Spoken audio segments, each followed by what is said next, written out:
Olá, pessoal, tudo bem com vocês? Hoje a nossa aula tratará sobre a história das pandemias, a gripe espanhola de 1918 e o Covid-19, a pandemia que vivemos hoje.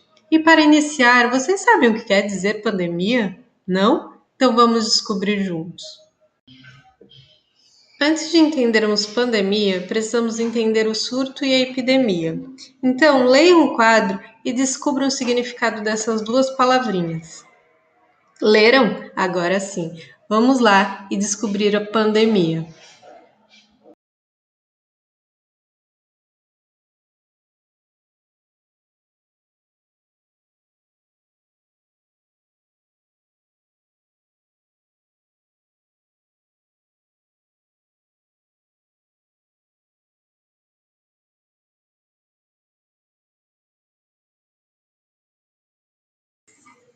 E você sabia que não é a primeira vez que o mundo passa por isso?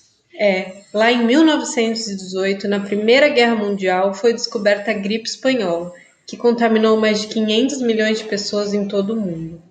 Agora, vamos descobrir um pouquinho mais dessa história. Você está curioso? É claro que o mundo mudou bastante nesses 102 anos que separam essas duas doenças, mas existem muitas semelhanças entre elas: os cuidados com a prevenção, a forma de contágio, os sintomas e a desobediência da população. Bom, vamos nos aprofundar um pouquinho mais. A maior suspeita é que os primeiros casos da gripe espanhola tenham aparecido em soldados da Primeira Guerra Mundial lá nos Estados Unidos, mas não demorou muito para esse vírus se espalhar por todo o mundo.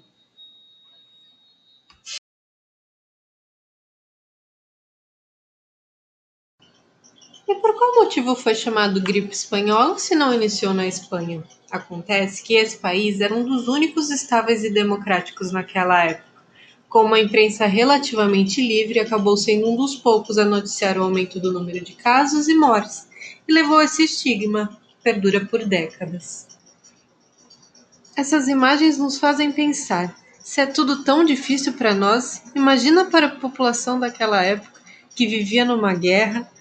A medicina não era tão avançada e as informações demoravam tanto para chegar de um país para o outro. Bom, não deve ter sido nada fácil. Essas imagens nos fazem pensar: se é tudo tão difícil para nós, imagina para a população daquela época que vivia numa guerra, a medicina não era tão avançada e as informações demoravam tanto para chegar de um país para o outro. Bom, não deve ter sido nada fácil. Agora observe esse mapa e veja quão catastrófica a gripe espanhola foi em todo o mundo.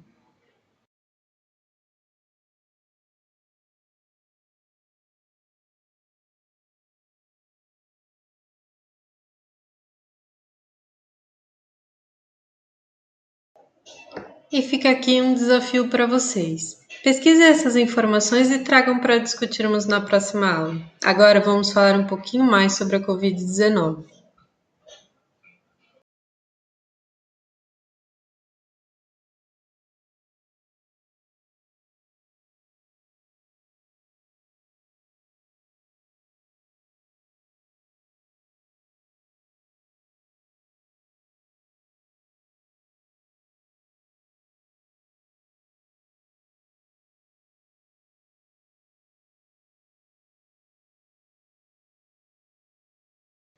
Como a gente pode ver aí no mapa, os primeiros casos do novo coronavírus foram descobertos aí, nessa cidadezinha de Wuhan, lá na China.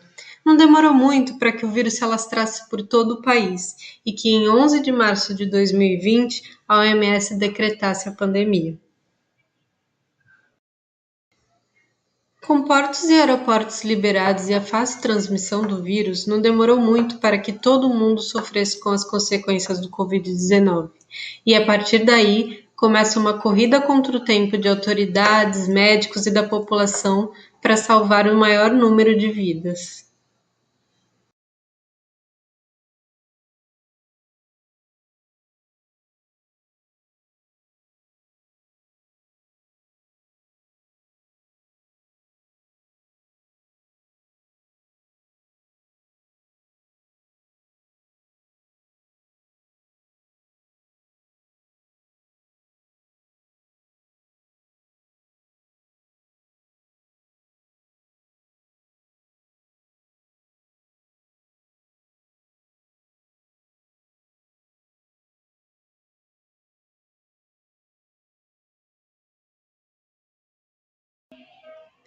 Como mostra a setinha, o primeiro caso foi registrado na capital paulistana. Confirmado em fevereiro, um homem de 61 anos que acabava de chegar da Itália. Bom, o vírus foi se alastrando pelo país e algumas medidas de segurança tiveram que ser tomadas para evitar o caos. A tabela abaixo do site do Ministério da Saúde, atualizada em 14 de novembro de 2020, mostra o número de casos e óbitos no Brasil dividido por regiões. A gente pode perceber que as regiões Sudeste e Nordeste lideram o ranking do número de casos. E agora eu deixo esse desafio para vocês. Analisem a tabela anterior, imprimam esse mapa e pinte as duas regiões com maior número de casos.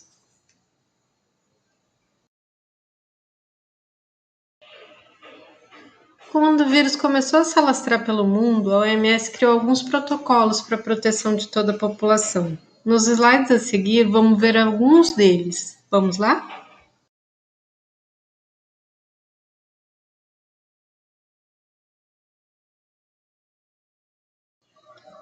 Ficar em casa foi um dos cuidados com a nossa saúde, e a tecnologia foi uma grande aliada para continuarmos em contato com as nossas famílias. Um outro cuidado é o uso da máscara, para nossa proteção, uma distância seguras em filas e evitar aglomerações.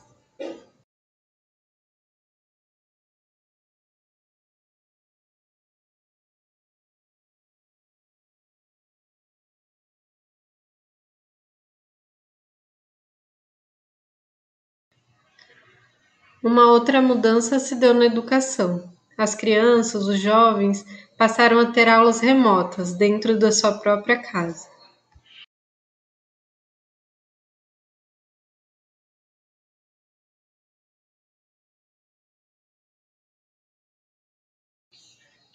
Com as empresas fechadas, a saída foi o home office. Muita gente trabalhando dentro da sua própria casa.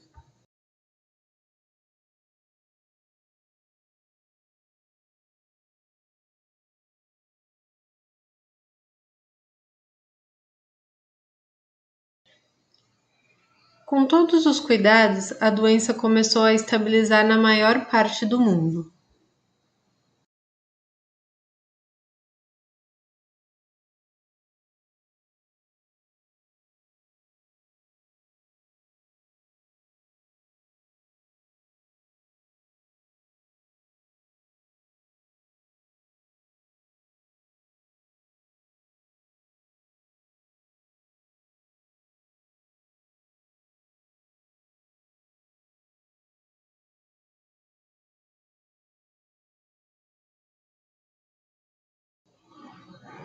Mas, algumas semanas atrás, muitos países da Europa começaram a perceber uma crescente no número de casos e mortes. E aí decretaram novamente as medidas necessárias, como lockdown, isolamento. É bem verdade que nada ainda está acabado. E que até sair a vacina, precisamos continuar tomando todos os cuidados necessários para preservar a nossa saúde. Passar álcool em gel, usar máscara, lavar bem as mãos, medir a temperatura antes de entrar em locais públicos, entre outras.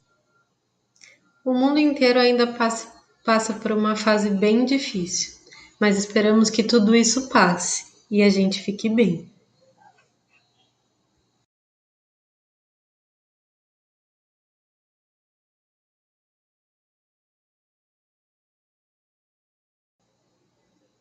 Tchau, tchau, pessoal, e até a próxima aula.